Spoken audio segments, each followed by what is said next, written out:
దేవుడికి మహిమ కలుగును గాక. దేవుడు ఇది నా మనల్ని ఆశీర్వదించి దీవించి ఆయన బిడ్డలుగా తీర్చిదిద్దడానికి ఆయన ఈరోజు మన మధ్య నుండి మాట్లాడడానికి ఇష్టపడిన విషయం ఏంటంటే, ఆయన చిత్తము పూర్ణముగా గ్రహించాలి. వారు తండ్రి చిత్తము ఎవరైతే నెరవేరుస్తారో వాళ్ళు దేవుని రాజ్యాన్ని వెళ్తారు. ఇది ఇరుకు మార్గం. దేవుని మాటలు ఆ విధంగా వినాలి, ఆ విధంగా నడవాలి అంటే ఏం కావాలి? దేవుని విషయమైన అభివృద్ధి పొందాలి. దేవుని విషయమైన అభివృద్ధి, అంతేగాని మనుషుల విషయంలో అభివృద్ధి కాదు. మనుషులు మనల్ని చూస్తారని ఇల్లు మరి పెళ్ళిళ్ళు మరి మన అభివృద్ధి అనేది భూలోక సంబంధమైన ఉంటాయి కదా, ఆ అభివృద్ధి మీదే జనాలు పెడుతున్నారు మనసు, కానీ అవి శాశ్వతమైనవి కాదు.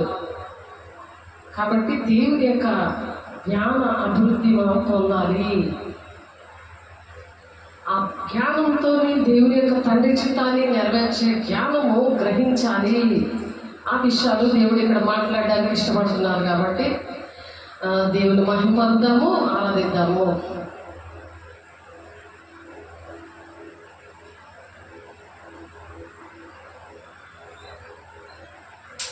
దేవుని ఆత్మను పొందుకోండి. దేవుని చిత్తానుసారంగా నడుస్తున్నామా లేదా, దేవుని చిత్తానుసారంగా నడుస్తున్నామా లేదా అని ఆలోచించాలి.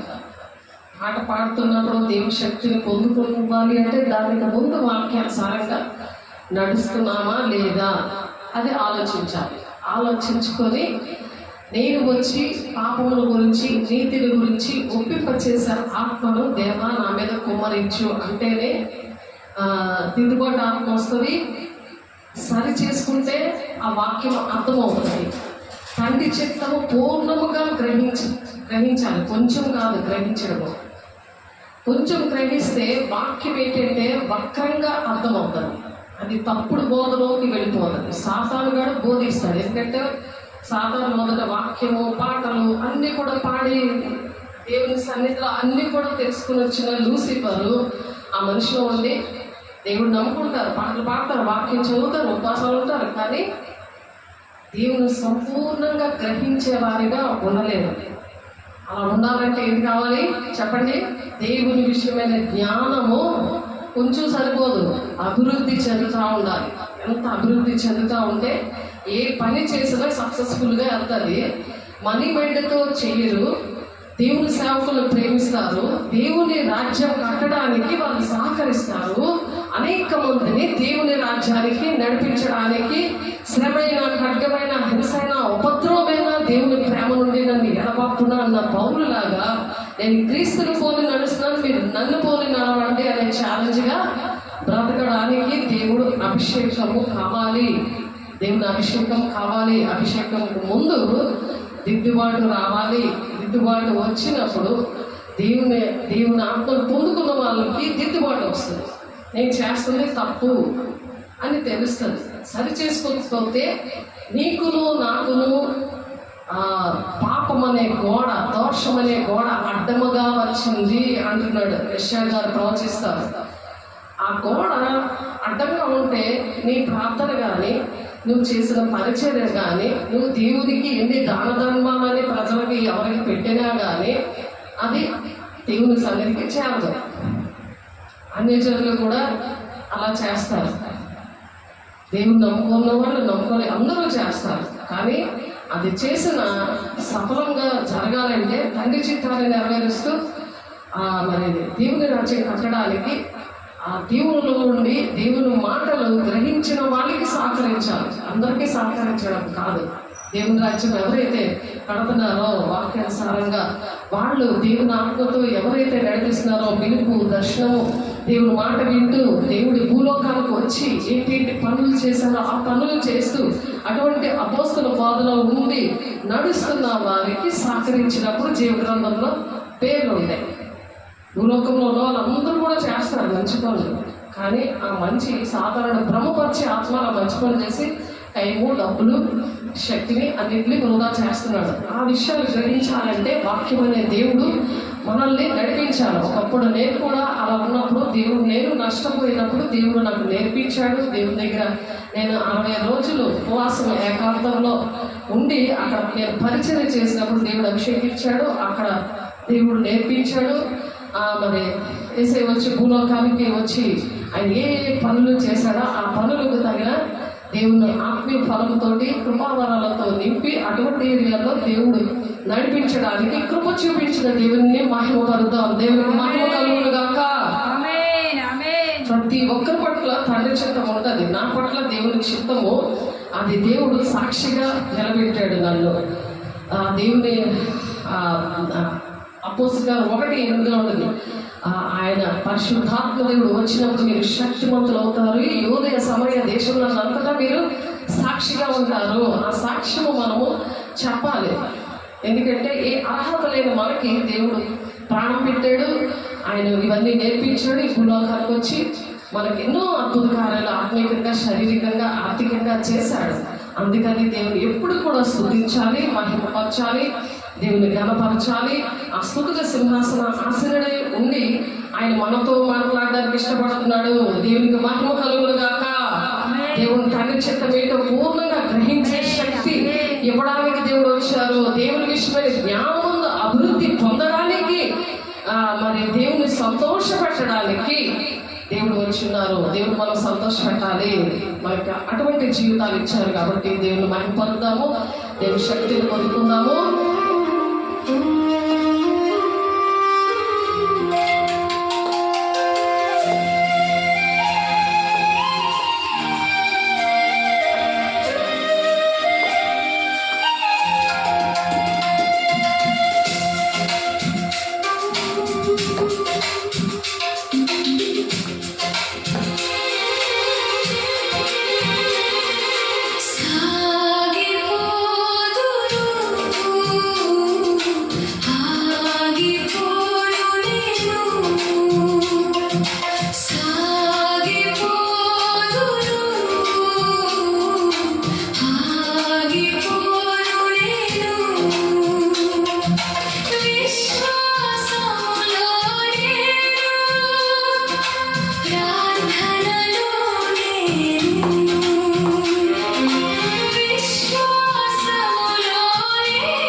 చూడండి, కొలస్సీలు రాసిన పత్రిక 1వ అధ్యాయము 10వ వచనము.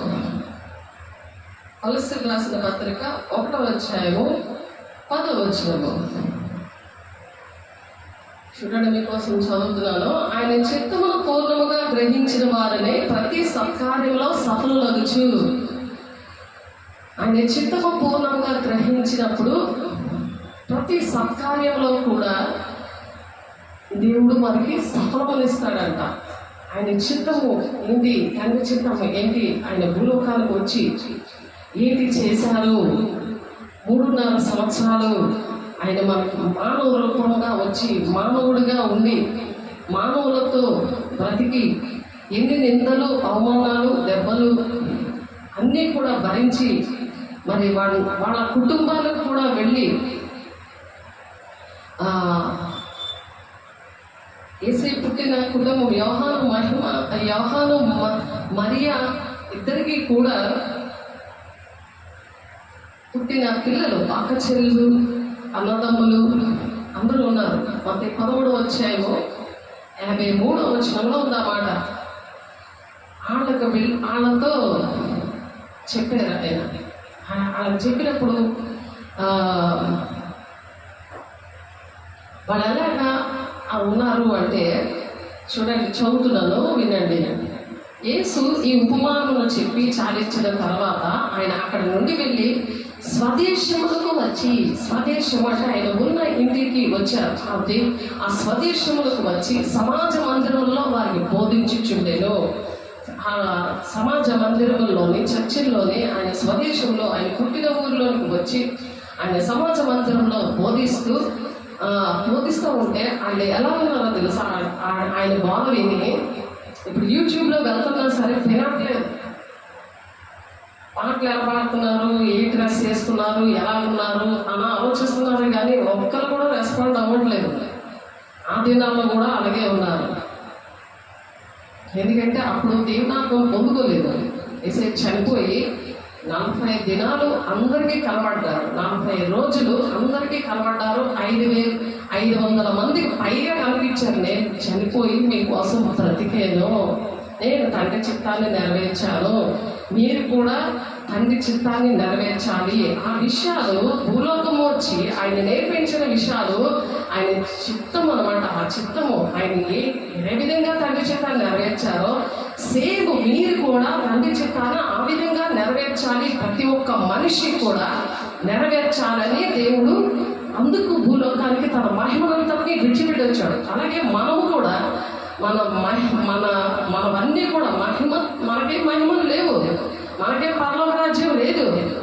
కానీ పెంట లాంటి ఇంటిని అదే పరలోక రాజ్యం అనుకొని ఊహల్లో జీవించేస్తారు. అక్కడ పేర్లే మనుషుల గొప్పతనానికే ఆలోచిస్తున్నారు, కానీ దేవుణ్ణి సంతోషపెడతామని లేదు. మనుషులు సంతోషపెడుతుంటే అబ్బా నేను ఎంత మంచోడిని, ఎంత మంచిదాన్ని అని పొంగిపోతున్నారు ఊరుకాను. సాతానుడు చూడండి ఎలా భ్రమపరిచే ఆత్మతో నింపుతున్నాడు. వాడు మన మాట వినరు. లోకము వాడి మాట వింటది, కానీ దేవుని పిల్లల మాట వినరు అని చెప్పి యోహాను సువార్తలు, యోహాను పత్రిక 4వ అధ్యాయంలో ఉంది ఆ మాట. లాస్ట్ వచనంలో ఉంది, వాళ్ళ మన మాట వినరు. కన్ఫామ్గా చెప్పాడు ఆయన. అదే పరిస్థితి యేసే కుటుంబంలో జరిగింది. అందువల్ల వారు ఆశ్చర్యపడి ఆ బోధకి ఆశ్చర్యపడుతున్నారు. కానీ మాట వినలేదు. అలాగే బోధ వింటున్నారు, ఈ బోధ ఏంటి అని అని అనుకోవట్లేదు. ఎందుకంటే దేవుడు మార్కు సువార్త 1వ అధ్యాయము 20-21 వచనాల్లో ఆయన శాస్త్రులు పరిశీలన వలె కాకుండా అధికారముతో బోధించాడు. ఆయన అధికారం ఎక్కడి నుండి వచ్చింది? తండ్రి దగ్గర నుండి వచ్చింది. తండ్రిని సంతోషపెట్టినప్పుడు వస్తుంది అధికారం. దానికి మతం కులం అని భేదం లేదు, చిన్న పెద్ద భేదం లేదు. ఆ బోధ విని ఏం చేస్తున్నారు? అందువల్ల వారు ఆశ్చర్యపడి ఈ జ్ఞానమును, ఈ అద్భుతములని ఇతనికి ఎక్కడి నుండి వచ్చినవి అని క్వశ్చన్ మార్క్ ఉంది అక్కడ 54వ వచనంలో. చూడండి, మీరు మీ ఇంటిలో కూడా అలాగే మిమ్మల్ని బాధ పెడుతుంటే దేవుడు మిమ్మల్ని బలపరచడానికి దేవుడు ఇది మాట్లాడుతున్నాడు. ఆయన స్తుతించినప్పుడు ఆయన వచ్చి కూర్చున్నాడు కదా, సిద్ధుల సింహాసనాసునుడే తండ్రి కుమార పరిశుద్ధాత్మ దేవుడు ఉండి మనతో మాట్లాడుతున్నాడు. మనల్ని ఓదార్చడానికి, మనల్ని నడిపించడానికి, తండ్రి చిత్తము నెరవేరిస్తేనే దేవుని రాజ్యం వెళ్ళడానికి, ఈ భూలోకంలో నువ్వు సంపాదించినవన్నీ కూడా అవి నీతో రావని నీకు కన్ఫర్మ్ చేయడానికి, నువ్వు ఎన్ని పుణ్యకారాలు చేసినా అదేమీ చల్లవు అని చెప్తున్నాడు. దేవుడు బలైపోయాడు. ఆయన ప్రాణం పెట్టాడు. నిన్ను ఆ విధంగా ఆయన ఎలా నడిచాడో అలా నడమంటున్నాడు. పౌలు నడిచాడు, నేను క్రీస్తుని పోలు నడుస్తుంది, మీరు నన్ను పోలు నడవడానికి ఎలాగైతే ఛాలెంజ్గా ఆయన దేవుడు అనేసుకుంటారు. పరలోకముల నుండి విడిచి ఆయన మహిమనంతటి విడిచిపెట్టి వచ్చాడు. మామూలు మనుషులకు వచ్చి చేశాడు దేవుని కుమారుడు. మరి దేవుని కుమారులుగా మనము కూడా అన్ని విడిచిపెట్టి రావాలి. మరి దేశాన్ని రక్షించడానికి సోల్జర్స్, సైనికులు ఏ విధంగా వస్తారో అన్ని విడిచిపెట్టి ప్రాణం తెగించి దేశం కోసం సిద్ధపడిపోయి వస్తారు. సేమ్ అలాగే దేవుడు బిడ్డలుగా దేవుడు పని చేసేవాళ్ళు, దేవుడు పిలుపు దర్శనం అనేది దేవుడు వాళ్ళకి ఇచ్చినప్పుడు, దేవుడు శరీరంలో అవయవాలుగా, సంఘం అంటే దేవుని యొక్క శరీరంలో అవయవాలుగా మనం ఉన్నాం కాబట్టి ఆయన శిరస్సుగా ఉన్నాడు సంఘానికి. ఆయన అందులో అవయవాలుగా దేవుడు ప్రతి ఒక్కరికి ఒక్కొక్క పని చెప్పాడు. నీకేం పని చెప్పాడు నీకు తెలియకుండా నువ్వు శరీరానుసారమైన దుఃఖముతో, శరీరానుసారమైన నియమము నిన్ను ఏలుబడి చేయకూడదు. రోమా 8వ అధ్యాయము 2వ వచనం ఉంటుంది, జీవమిచ్చు ఆత్మ యొక్క నియమము శరీర సంబంధమైన నియమం నుండి నన్ను విడుదలిచ్చింది అంటాడు పౌలు కూడా అలాగే ముందు ఇటువంటి నేను ఏదైతే చేయకూడదు అనుకుంటున్నానో అది చేస్తున్నానంటే నాలో ఉన్న పాప మరణం వల్ల నియమం ఒకటి నన్ను ఏలుబడి చేస్తుంది. ఇట్టి మరణం నుండి నన్ను ఎవరు విడిపిస్తారు అని చెప్తున్నాడు. రోమా 7వ అధ్యాయంలో ఆ కింద వచనాల్లో ఉంటుంది, 18వ వచనం నుండి ఉంటుంది. ఆ మాటలు మీరు చదువుకోండి. శరీరాన్ని బట్టి శరీరము ఒకసారి చదువుతూ ఉండండి, మళ్ళీ ఈ మాటలకు వద్దాము. రోమపత్రిక 7వ అధ్యాయము చూడండి. ఇవి మనుషుల్లో జరిగే పరిస్థితులు. ప్రతి ఒక్క మనుషులో ప్రతిరోజు కూడా వాళ్ళ జీవితాల్లో ఇవి తెలియకపోతే, ఏటి ఒంటిలో ఉండి ఏ ఆత్మ ఏలుబడి చేస్తుంది అని తెలియకపోతే భ్రమపరిచే ఆత్మతో నరకాలకు వెళ్ళిపోయే పరిస్థితులు ఉన్నాయి. సాతాడు నడిపిస్తూ ఉన్నాడు. రోమపత్రిక 7వ అధ్యాయము 18వ వచనం నుండి చదువుతున్నాను చూడండి. నా యందు అనగా నా శరీరములో మంచిది ఏదియూ నివసించదని నేను ఎరుగుదును. మేలైనది చేయవలన కోరిక నాకు కలదు కానీ దాన్ని చేయటం నాకు కలగటలేదు. అర్థమవుతుందా లేదా? నేను చేద్దామని ఉంటుంది ప్రతి ఒక్క మనిషికి కూడా, కానీ మేలైనది చేయవలన కోరిక నాకు కలిగి ఉన్నది కానీ దాన్ని దాన్ని చేయటకు నాకు కలగటలేదు, అంటే చేయడం అవ్వట్లే.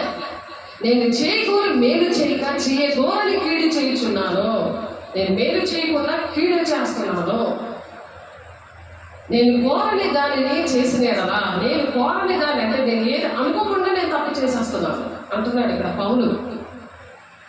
దానిని చేయనది నా యందు నివసించి పాపమే కానీ నేను కాదు.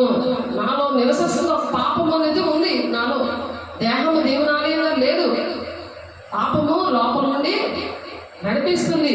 నేను కోరినది చేసిన ఎడల దాన్ని చేయనది నా యందు నివసించి పాపమే కానీ నేను కాదు. నేను కాదు బాబాయ్, నేను చేయట్లేదు. ఎలాగైపోతుందో పాపం నాతోటి. నేను కోరిన దాన్ని నేను చేయట్లేదు. నేను మంచి చేద్దామంటే అది చేయలేకపోతున్నాను. కానీ కోరలేదు దానిని చేయనిది నా యందు నివసించి పాపమే కానీ నేను కాదు. కాబట్టి మేలు చేయకూరు నాకు అంటే మేలు చేద్దామన్న నాకు కీడు చేయటం కలుగుచున్నదని ఒక నియమము నాకు కనబడుచున్నది. ఒక నియమం ఉంది, అది నాకు కనబడుతుంది. ఎందుకంటే ఒక ఆశ ఉన్నప్పుడు నువ్వు దేవుని దగ్గర ప్రార్థన చేస్తున్నప్పుడు ఇదేంటి నేను ఈ పని చేద్దాం అనుకుంటే ఇలాంటి పని చేశాను ఏంటి అని నీకు ఒక సెన్స్ రావాలి, ఆ ఆత్మ గద్దింపు రావాలి, ఆ మనసాక్షి రావాలి. నేను కాకులు ఎగరేసుకొని మనుషులు చూసుకుని ఎగరడం కాదు. దేవుని సంతోషపడుతున్నావా లేదా అని తెలియాలి. మనుష్యాత్మతో ఉంటే మనుషులు సంతోషపడతారంట, లౌకికాత్మ ఉంటే లోకస్తులు సంతోషపడతారంట, దేవునాత్మ ఉంటే దేవుణ్ణి సంతోషపెడతారు. అదే 1 కొరింథీ 2వ అధ్యాయము 9వ వచనం చదివితే అక్కడ ఉన్నాయి. అక్కడ ఇంకొక మాట కూడా ఉంది, క్రీస్తుకు కలిగిన సంపూర్ణత గలవార మగు వరకు మనం అన్ని విషయంలో ఎదుగుదాం ఉంది. నువ్వు క్రీస్తు అంటే దేవుని పోలు నడుస్తావా, మనుషుల పోలు నడుస్తావా? మనుషుల్లో అనేకమైన ఆత్మలు ఉన్నాయి. బ్రహ్మపక్ష ఆత్మ, మనుష్యాత్మ, లౌకికాత్మ, అపవిత్రాత్మలు ఉన్నాయి. ఆ పోలు నడిచి ఆమె సంతోషపడతావా, దేవుడిని సంతోషపెడతావా? చెప్పండి. దేవుడిని సంతోషపెట్టాలి మనం. ఎందుకంటే దేవుని రాజ్యానికి వెళ్ళాలి. దేవుని రాజ్యానికి వెళ్ళాలి. ఇది ఇరుకు మార్గం. ఇది ఇరుకు మార్గంలో ప్రవేశించే పోరాడంటే అంటున్నాడు. దానికి సహాయం చేసేది పరిశుద్ధాత్మ దేవుడు. అందుకే పరిశుద్ధాత్మ దేవుడు లేకపోతే నావాడు కాడు అని కరెక్ట్గా చెప్పేసాడు రోమాపత్రిక 8:9 6, 7 అధ్యాయంలో పౌలు ఈ విషయంలోనే చాలా యుద్ధము, శరీరానికి ఆత్మకి యుద్ధం జరిగింది. దేవుని ఆత్మతో నేను నడవాలి, నేను దేవుని బిడ్డగా నడవాలి. ఒకప్పుడు హింసకుడు, దూషకుడు, హానికరుడు, దేవుని పిల్లలను చంపినవాడు. మరి అంత భయంకరంగా మనం లేం కదా. అంత భయంకరమైన మనిషి అంతగా తన జీవితంలో అనుభవించి దేవుడి ద్వారా ఆయన బలపరచబడి ఆయన నిలబడి నేను క్రీస్తుని పోలి నడుస్తున్నానంటే అంత దారుణమైన సాక్ష్యం లేదు కదా. ఆయన అంత హింసించేవాడు, అంత మందులో చంపేశాడు. సౌలుగా ఉన్నప్పుడు పౌలుగా మారాడు కదా. నువ్వు మారవా? పుట్టినప్పుడు అదే వేషము, చచ్చిపోయే వరకు అదే వేషం. అంటే మార్మల్స్ లేదా? మార్మల్స్ రావాలి కదా. అనేక మంది నువ్వు రక్షించాలి కదా, నీ కుటుంబాన్ని రక్షించుకోవాలి కదా. నువ్వు రక్షించుకొని ఇతరులకి రక్షణగా ఉండాలి. నీ వల్ల కుటుంబము, గ్రామము, నువ్వు పనిచేస్తున్న దగ్గర దేశము రక్షించబడాలనేది దేవుని ఉద్దేశం. అందుకే చెప్తామది, సర్వలోకానికి వెళ్ళి సర్వ సృష్టికి సువార్త ప్రకటించండి, నా మూలంగా మీరు బాప్తీసాలు ఇవ్వండి, నేను ఏ సంగతులు చెప్పినా అవి మాత్రం మీరు బోధించండి, అప్పుడు నేను సదాకాలం మీతో ఉంటాను అంటున్నాడు. ఆయన వద్ద సాధారణంగా నీ పక్కన ఉంటే దేవుడు ఉన్నాడని కౌలించుకొని పడుకుంటావా? సినిమాలు చూసుకొని, బూతులు ఆడుకొని, అబద్ధాలు ఆడుకొని, ధనాపేక్షతో ఎవరి దగ్గర ఎంత దోచేద్దాము, మాట ఇచ్చి మాట తప్పిపోతుంటావు. ఆ సాతాన్ని ఏం చేస్తుంది? ఏదైతే చేయకూడదు అనుకుంటున్నామో నీతో చేయించేస్తున్నాడు. ఒకప్పుడు పౌలు కూడా ఆ విధంగానే, కాబట్టి మేలు చేయకూడదు నాకు కీడు చేయడం కలుగుచున్నదని ఒక నియమము నాకు కనబడొచ్చుంది అంటున్నాడు. నీకు కనబడట్లేదు. ఎందుకు? నువ్వు దేవుల్లో లేవు. పేరుకి మాత్రమే జీవిస్తున్నాను, పేరుకి మాత్రమే కానీ నువ్వు మృతుడివే అంటున్నాడు. అందుకే దేవుడు ప్రకటన 2వ అధ్యాయము 3వ అధ్యాయంలో సంఘాలతో ఆత్మ చెప్పుచున్న మాట చెవుగలవాడు వినుగాక అని దేవుడు యోహాను గారి ద్వారా లెటర్స్ రాయించాడు. అప్పుడు యూట్యూబ్లు అవి లేవు కాబట్టి, సెల్ ఫోన్లు అవి లేవు కాబట్టి లెటర్స్ సంఘాలకి లెటర్ రాయించాడు. అవి ఎందుకు రాయించారంటే ఇప్పటికైనా విను బాబు, సంఘాలతో ఆత్మ చెప్తున్నాడు, అక్షరం కాదు, అక్షరార్థంగా వెళ్ళిపోతున్నారు. బైబిల్లో అక్షరము చంపుని కానీ ఆత్మ జీవింపజేస్తుంది. పరిశుద్ధాత్మ దేవుడిని పొందుకునే సేవకు రావాలి. అలాగే బలాలు ఇస్తాడు దేవుడు, అభిషేకం ఇస్తాడు. అప్పుడు శిష్యులు పంపించాడు. మత్తయి 10:1 ఉంది అది. అవేమీ లేకుండా బిజినెస్ లాగా, వ్యాపారం లాగా చేసినందుకు ఆ బలాలన్నీ తిరగదోసేసాడు. దేవుడికి ఎక్కడ కూడా కోపం రాలేదు. ఆయనకి యెరూషలేము మందిరంలో ఆ విధంగా ఆయన కోపం వచ్చేసింది. ఇప్పుడు అలాంటి సేవకులు ఉంటే అలా తిరగదోస్తారు. దేవుని కలిగి ఉన్న సేవకులు ఉంటే అలా తిరగదోస్తారు. దేవుని ఆత్మ ఉన్న సేవకులు ఉంటే అలా తిరగదోస్తారు. నువ్వు వ్యాపారంగా చేయకు, శిష్యులుగా తయారు చేయ, విశ్వాసంతో బిజినెస్ చేయరు. ఫోటోలు తీసుకోవడము, పండుగలు చేసుకోవడము, ఏదో నామకార్థంగా జీవించడము, వాక్యం ఎలాగుందో అలాగే నడవకపోతే, అలాగే చెప్పకపోతే, యాకోబు 3:1 ఉన్నది. బోధ చేసే వాళ్ళకి, వాళ్ళు సువార్థికులు కూడా బోధ చేస్తారు. ఇంట్లో ఉండి కూడా వాళ్ళ జీవిత గారికి చెప్తా ఉంటారు. వాక్యంలో ఎలా ఉంది కదా, నువ్వు ఎందుకలా నడవట్లేదు అంటారు. అలా బోధ చేసేవాళ్ళకో, పాస్టర్స్ బోధ చేసేవాళ్ళకో, ఎవరైనా బోధ చేసినప్పుడు, దేవుడి మాటలు చెప్తున్నప్పుడు, నువ్వు ఎక్కడికైనా వెళ్ళినప్పుడు సువార్త చేద్దామని వెళ్తున్నప్పుడు నీ బోధ వలన కఠినమైన తీర్పు ఉంటుందని అక్కడ ఉంది.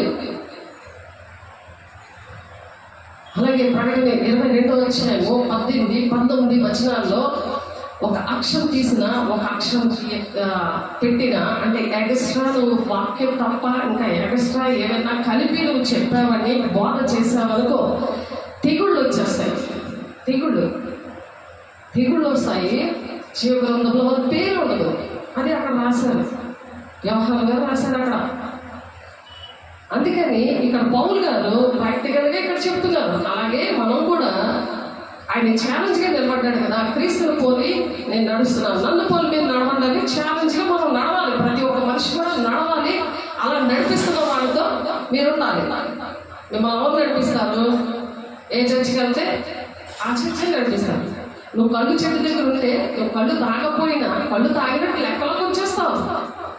దొంగలకి ఏకీపిస్తే నేను చీల్చేస్తాను, తప్పించుకోడు ఎవరు ఉండరని కీర్తనలు గ్రంథంలో 50:17 నుండి ఉంటుంది. దిద్దుబాటు నీకు అసహ్యము కదా, దొంగలకి నువ్వు ఏకీపిస్తున్నావు, వ్యభిచారంతో నువ్వు సంగతం చేస్తున్నావు, తల్లి కుమారుల మీద నువ్వు అపనింద మోపుతున్నావు, ఇట్టి పనులు చేసినా నేను మౌనంగా ఉన్నాను, నువ్వు నా వంటి వాడివే కదా నువ్వు అనుకుంటున్నావు. అంటే సేవకులు కూడా నీతో ఈక్వల్ చేసుకుని మాట్లాడుతూ ఉంటావు. చీల్ చేస్తాను, తప్పించినాడు అప్పుడు ఉన్నాడు నేను అని ఉంది. చక్కగా సేవకులతో నువ్వు టాలీ చేసుకోకూడదు. వాళ్ళతో నువ్వు మాట్లాడడం, వాళ్ళు ఇష్టం వచ్చాడు మాట్లాడితే నేను చీల్ చేస్తాడు, నేను తప్పించినాడు అవును అంటే అటువంటి ఆపద వచ్చేస్తుంది. నేను ఎవ్వరు రక్షించాలి, ఎవ్వరు ఆ టైంలో ఉండరు. ఫస్ట్ ఆత్మకే సాతాను బాగా చీడలా పట్టుంటాడు. సాతాను పట్టుంటాడు. నీకు వాక్యం చదివితే నీకు ఏంటేంటి నీలో ఉన్నాయని అది సరి చేసుకొని, దేవా నన్ను క్షమించు అని అడిగితే దేవుడు క్షమించి వాళ్ళ దేవుని రాజ్యానికి తీసుకెళ్ళడానికి, దేవుని చిత్తాన్ని నెరవేర్చడం పూర్ణము. దేవుని చిత్తం ఏంటో ఆయన చిత్తం ఏంటో అనేది పూర్తిగా గ్రహించి ప్రతి సత్కార్యం అప్పుడు నువ్వు సత్కార్యాలు చేయి. ఎవరికి చేయాలప్పుడు దేవుడు నేను నడిపిస్తాడు. పరిశుద్ధాత్మ దేవుడు ఎంతమందినైతే నడిపిస్తాడో వాళ్ళే నా కుమార్తెలు అంటున్నాడు. నువ్వు ఎవరికి ఇవ్వాలో నీకు తెలియదు, నేను ఇచ్చేస్తున్నానంటే అంత గుడ్డు సున్నాయే. నువ్వు ఇచ్చిందంతా నువ్వు చేసినవన్నీ గుడ్డు సున్నా అయిపోతాయి. వేస్తాడు అనమాట. ఎంత కష్టపడినా ప్రజలు చూడాలని కాదు, ఒక చెయ్య కుడి చెయ్యి ఇచ్చింది అలా చెయ్యి తెలియకుండా ఇమ్మన్నాడు దేవుడు. గొడవ తీర్చుకొని చెప్పుకోవడం కాదు ఇది. ఆయన చిత్తమును పూర్ణముగా గ్రహించిన వారినే ప్రతి సత్కారంలో సఫలలగుచు దేవుని విషయమైన జ్ఞానం ఉందో. దేవుని జ్ఞానం ఉంటే అలా చేస్తారు, సైతాన్ జ్ఞానం ఉంటే ఇలా చేస్తారు. ఏ జ్ఞానం ఉందో ఆలోచించండి. అభివృద్ధి పొందుతూ దాంట్లో అభివృద్ధి పొందాలి. మేమేం ఫోటోలు తీసుకోము, వీడియోలు ఏమో, ఓన్లీ వాక్యమే పంపిస్తాం. మేమేం చేస్తున్నాం సరే. ఎందుకంటే ఒక సాక్షిగా అపోస్తులు 1:8 పరిశుద్ధాత్మ దేవుడు మీ మీదకి వచ్చినప్పుడు మీరు శక్తిని పొందుతారు. ఆ శక్తిని పొందితే ఏం చేస్తారు తెలుసా? ఊది గంతముల వరకు దేవుని వార్తను ప్రకటించాలి. ప్రతి ఒక్కరికి ఇచ్చిన ఆజ్ఞ ఇది. ఆ ప్రధానమైన ఆజ్ఞ యూట్యూబ్ ద్వారా వెళ్తుంది. మీరు కనీసం షేర్ చేసిన సాకారుల పేర్లు జీవగ్రంథంలోకి వచ్చేస్తాయి. మీ పేర్లు షేర్ చేస్తాయి. ఏదో మనీతో చేయట్లేదు. ₹1 కూడా దేని వల్ల మాకు తెలియదు.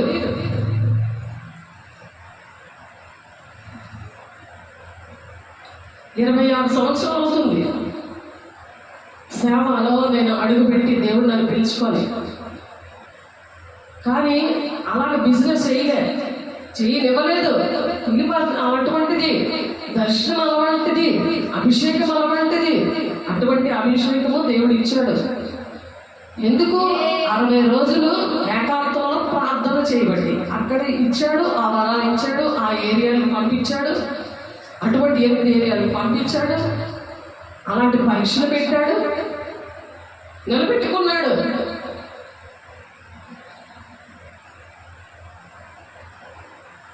కష్టపడి ఆత్మలను రక్షించాలి. పట్టాలి. నువ్వు ఒక్క ఆత్మను రక్షించావా? మంచి కాపరి తన గొర్రెల కోసం ప్రాణం పెడతాడు. నేను ఏ ఏరియాలోకి వచ్చానో ఆ ఏరియాలో ప్రాణం పెట్టడానికి దేవుడు ఆ ఏరియాలో నాకు సొంత చర్చ ఇచ్చారు. గుంకంలో ఇల్లు, చర్చి. దేవుడు ఎందుకు ఏర్పాటు చేశాడు తెలుసా? నా నిమిత్తము తల్లిదైనను, తండ్రిదైనను, అన్నదమ్ములైన, భూములైనను, ఆస్తులైన విడిచిపెడితే ఇహలోకంలో అన్నదమ్ములను, అక్క చెల్లెలను, తల్లిదండ్రులను, భూములు, ఆస్తులు, లాస్ట్కి నిత్య జీవం ఇస్తారన్నాడు. అది తండ్రి చెప్తాను. గ్రహిస్తున్నావా? నువ్వు చేస్తున్నావా? చేస్తున్న వాళ్ళని నువ్వు హింసిస్తూ వాళ్ళతో నువ్వు వాదన పెట్టుకొని దేవుని ఆత్మ నరులతో వాదించదు. వాక్యం చూసుకో. నీ ఇంటిలోకి వస్తున్నాడు దేవుడు. మాట్లాడుతుంటే వాళ్ళ టైం వేస్ట్ చేస్తానంటారండి. ఎంతో ఉంది. ఎంత దేవుని మాటలు తెలియక అనేక మంది నశించిపోతున్నారు. మత్తయి సువార్త 24:14 ఈ మాటలన్నీ కూడా అందరికీ ప్రకటించబడిన తర్వాతే దేవుడు వస్తాడు. దేవుడు వేగం రావాలని ఇష్టం లేదా? దేవుని రాజ్యంలో మనము యుగకాలం ఉండాలనే ఆశతో మేమైతే ఎదురు చూస్తున్నాం. ఎంత వేగంగా దేవుని వార్తను ప్రకటించాలి, ఎంతమందిని నశించిపోతున్న వాళ్ళు రక్షించాలి. దేవుని కోసం తెలిసి కూడా ఆయన చిత్తాన్ని పూర్ణంగా గ్రహించకుండా ప్రతి సత్కారంలో సఫలత ఉండాలి. సఫలత దేవుడు ఎక్కి పెట్టాలి. నువ్వు చేసిన పని కల్లా నీతో దేవుడు మాట్లాడాలి. అలా నమ్మకమైన మంచి దాసురాలా అని చెప్పి అనాలి. దేవుడు కొన్నేళ్ళతో చెప్పాడు, నేను చేసిన ధర్మ కార్యాలు నా దగ్గరికి చేరాయి అని చెప్పి 3 గంటల నుండి ప్రార్థన చేశాడు. ఆయన 3 గంటల సమయంలో దేవుడు మాట్లాడాడు. నువ్వు చేస్తున్నావు అటువంటి ప్రార్థనలు? అలా దేవుడితో మాట్లాడే అనుభవం ఉందా? ఒక సాక్ష్యం ఉందా? జ్ఞానమందు, దేవుని విషయమైన జ్ఞానమందు అభివృద్ధి చెందావా? బిల్డింగ్లు కొనేసుకొని, కార్లు కట్టేసుకొని, పెళ్లిళ్ళు చేసేసి ఇది కూడా అభివృద్ధి. అది హిందువులు ప్రతి ఓళ్ళు చేసుకుంటున్నది. సాతానుడు చేయిస్తాడు, అవన్నీ కూడా చేయిస్తాడు. ప్రపంచంలో వాళ్ళందరూ చేస్తారు. కానీ తండ్రి చిత్తము పూర్ణంగా నువ్వు గ్రహించావా? తండ్రి చిత్తం ఏంటి? వాక్యములో ఏంటి ఉంది? ఎటువంటి పనిష్మెంట్లు ఉన్నాయి? ఆఖరికి దేవుని రాజ్యం ఉండదు, నిత్య జీవం ఉండదు. దేవుడు ఇస్తాడు. తండ్రి ప్రేమించే వాళ్ళకి సమస్తము సమకూడి జరుగుతాయి. 26 సంవత్సరాలు నాకు అమలు సహకరించలే. ఇప్పుడు మేడలో మిద్దెలు కట్టేసుకుని ఇప్పుడు మాట్లాడుతున్నారు నాతోటి. అది దేనికి చల్లదు, దేవుని దృష్టిలో చల్లదు. నీకు మనుషుల దృష్టిలో చెల్లుతుందేమో. మనుషులు ఎక్కడికి వెళ్తారు అక్కడికి వెళ్తాను. ఆ నరకానికి వెళ్ళిపోతారు మనుషులు. కొద్దిమంది వెళ్తారు, అందరూ వెళ్ళరు. బుద్ధిగల కన్నికలాగా ఉండకుండా బుద్ధిగల కన్నికలాగా నీ డ్యూటీల్లో దేవుని యొక్క అభిషేకం ఉందా లేదా? ఆ డ్యూటీలు పట్టుకొని నువ్వు దేవుని రాజ్యాన్ని కట్టడానికి వెళ్తున్నావా లేదా అనేది రోజు మనము చెక్ చేసుకోవాలి. అంతవరకు సహించేవాడే రక్షణ పొందుకుంటాడు. రక్షణ అనేది అప్పుడు వస్తుంది. బాప్తిసం తీసేసుకొని చర్చికి వెళ్ళి గుడికి వెళ్ళి ఇలా దండం పెట్టేసుకొని నీకు ఇష్టం వచ్చింది నువ్వు వేసేసి నీ ఇష్టం వచ్చింది వెళ్ళిపోయింది కాదు. అది నీకు దేవుడు ఏ విషయంలో ఆశీర్వదించాడో, ఎలాంటి భయంకరమైన పరిస్థితుల నుండి నిన్ను లేవనెత్తాడో, పెంట లాంటి ఆ హృదయాన్ని దేవుడు ఎలాగా బాగు చేశాడో, ఎలా నీ పాపాలు క్షమించి నేను అభివృద్ధి చేశాడో, శారీరకంగా, ఆత్మీయంగా, ఆర్థికంగా అభివృద్ధి చేశాడో, అది అందరికీ చెప్పడానికి ఆ డబ్బులైనా సమయమైనా అవన్నీ కూడా వాడాలి. దేవుడి కృప ద్వారా వస్తాయి. అవన్నీ కూడా ఇతరుల ప్రార్థన ద్వారా వస్తాయి. తల్లిదండ్రుల పాపాలు పిల్లలు ఒడిలో ఎలాగ పోస్తాడో ఆశీర్వాదాలు కూడా అలాగే వేస్తాడు. ఆ ఆశీర్వాదాలు ఒక్కడో అనుభవించడం కాదు, అన్యాయంగా ఇచ్చారు. అన్యాయంగా ఇచ్చినప్పుడు నువ్వు అందరికీ, వీళ్ళు ముగ్గురికి కూడా నువ్వు పంచాలి. నలుగురికి సమాన హక్కులు ఉన్నాయి ప్రతి విషయంలో. దేవుడి న్యాయం అది. సాతానుడు అన్యాయం చేశాడని నువ్వు కూడా సాతానుడు అన్యాయం చేస్తే నువ్వు ఆ సాతాను లెక్కలోకి వెళ్ళిపోతావు. ఆ లెక్కలోకి వెళ్ళిపోతావు. ఆ సాతానుడు అన్యాయం చేసిన సాతానుడు ఎలాగ నరకానికి వెళ్ళిపోయాడు. ఆ సమాధికి పూజలు చేస్తే కాదు, మృతులను పాత పెట్టుకొని నువ్వు వాక్యం చచ్చిపోయిన వాళ్ళు అలాగే చచ్చిపోయిన వాళ్ళు నువ్వు కూడా జీవిస్తున్నావు. మృతుడివే కదా, నువ్వు పాత పెట్టింది కాకుండా పూజ చేస్తున్నావు. దానికి పువ్వులు, అగరబత్తులు అన్నీ వెలిగించుకొని, కోవెత్తులు అన్నీ వెలిగించుకొని పూజ చేస్తున్నావు. నువ్వు ఎంత పాపం అది. బతుకున్న వాళ్ళు పట్టించుకో, సేవ చేస్తున్నా పట్టించుకో. అది హింసిస్తా కూర్చుంటావు. నేను చాలా మంచి, నేను అందరూ నన్ను మంచి అంటున్నాను. సాతానుడు యేసునామములో కాలిపోవుగాక. అట్టి సాతానుడు కుటుంబాల్లో జరుగుతున్నవి ఆనాడు యేసయ్య కుటుంబంలో కూడా జరిగాయి. దాని ముందు మరి పౌలు గారి జీవితంలో కూడా జరిగింది. కాబట్టి మేలు చేయగోరు నీకు నాకు కీడు చేయడం కలుగుచున్నదని ఒక నియమము నాకు కనబడుతుంది. ఆ కీడు చేసే నియమమే నీలో ఉంటే అది యేసునామములో లయమైపోగాక. అలా లయమైపోతే ఎలా ఉంటారో తెలుసా? దానికి ముందు ఎలా అనిపిస్తుంది తెలుసా? ఆ లయమైపోవాలంటే వాక్యం బాగా గ్రహించాలి, తండ్రి చిత్తాన్ని గ్రహించాలి. వాక్యము సూటిగా నీతో మాట్లాడుతుంటే, ముఖాముఖగా దేవుడు నీతో మాట్లాడుతుంటే అది గ్రహించాలి. గ్రహించే శక్తిని ఇవ్వండి ప్రభా అని దేవుడిని అడగాలి. నేనేం చేయాలి ప్రభా అని అడగాలి. ఆయన నడిపిస్తాడు. పరిశుద్ధాత్మ దేవుడు. పరిశుద్ధాత్మను పొందుకోవాలి. అంతరంగ పురుషుని బట్టి దేవుని ధర్మశాస్త్రమందునే ఆనందించుచున్నాను. కానీ పౌలు గారు అంతరంగ పురుషుడు ఉన్నాడు. ఆయనకి అంతరంగ పురుషుడు అంటే పరిశుద్ధాత్మ దేవుడు ఉన్నాడు. కానీ నేను ఆనందిస్తున్నాను, పరిశుద్ధాత్మను బట్టి నేను ఆనందిస్తున్నాను. కానీ వేరొక నియమము నా అవయవంలో ఉన్నట్టు నాకు కనబడుతుంది. పరిశుద్ధాత్మ పొందేసుకుంటేనే కాదు, పొందుకుంటారు కానీ సంవత్సరానికి ఒకసారి ఎప్పుడో పొందుకుంటారు. కానీ 2వ కొరింథీ పత్రికలో ఉంటుంది అన్నమాట. బాహ్య పురుషుడు బలహీనంగా ఉన్న అంతరంగ పురుషుడు దినదినము నూతన పరచబడాలని ఉంది. దినదినము వాళ్ళ పరిశుద్ధాత్మను పొందుకున్న చెక్ చేసుకోరు. వాళ్ళ పనులు బట్టి, మాటలు బట్టి అన్నీ కూడా తెలుస్తాయి. పరిశుద్ధాత్మను పొందుకోవడం ఏంటో వాళ్ళకి తెలుస్తుంది. దేవుడు నీలో వస్తే ఎలా ఉంటుంది, దేవుడు లేకపోతే నీకు ఎలా ఉంటుంది, అన్నీ కూడా తెలుస్తాయి. ఇక్కడ పౌలుకు కూడా వేరొక నియమం ఉన్నదని తెలిసింది. మరి నీలో ఏ నియమం ఉందని తెలుస్తుందా? నాలో ఏ నియమం ఏర్పడి చేస్తుంది అని తెలుస్తుందా? మనం ఎప్పుడు కూడా చెక్ చేసుకోవాలి. ప్రార్థన, సహవాసము, రొట్టె విరుచుటి అందరూ ఎడతెగక ఉండినప్పుడు ఏ నియమము ఏర్పడి చేస్తుందో తెలుస్తుంది. అప్పుడే ఆయన మరణాన్ని ప్రచారం చేయాలి. మంచి కాపురి తన గొర్రెల కోసం ప్రాణం పెడతాడు. అలాగా ఒక ఆత్మను రక్షించాలి ఇండివిజువల్గా. అందుకే దేవుడు పిలుపు దర్శిస్తారు. ఏంటంటే బైబిల్ కాలేజీలో నేను చదివాను, శ్రీదేవి కాలేజీలో. అది ఎందుకు పనికిరాలేదు, దేవుని యొక్క అభిషేకమే నాకు పనికొచ్చింది. సెక్యులర్ కాలేజ్ లాగా ఉంది అది. డబ్బులు చాలా వేస్ట్ అయ్యాయి, టైం చాలా వేస్ట్ అయ్యింది. 2 పిల్లలతో మేము సేవటాల్ కాలేజ్లో ఉండి, వాళ్ళేమో స్కూల్కి వెళ్తుంటే మేము కాలేజీలో చదవమైంది. ఇప్పుడైతే డబ్బులు ఇచ్చుకునేసుకుంటున్నారు చక్కగా.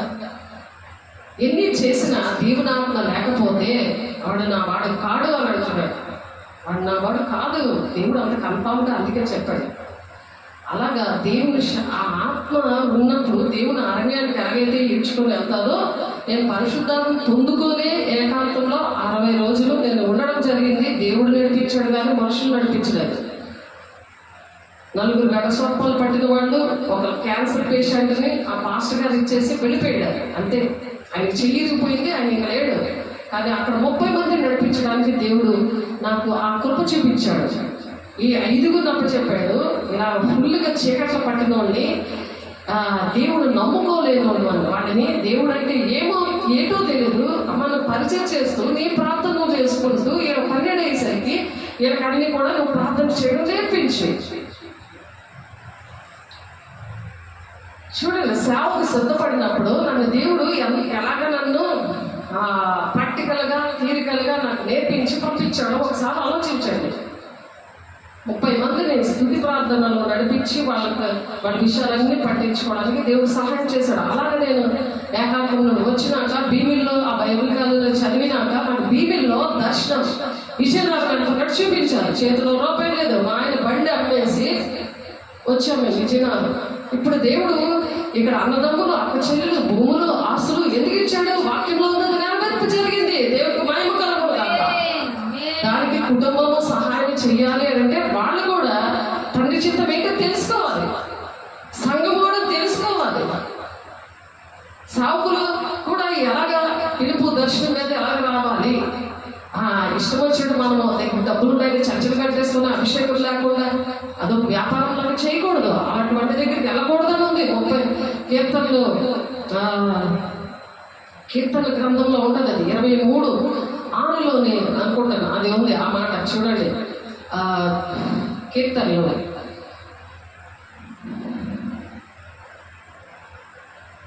కీర్తన గ్రంథంలో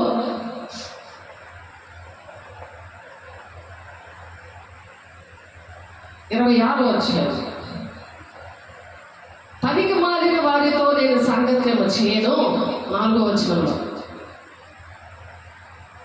ఎవరితోటి?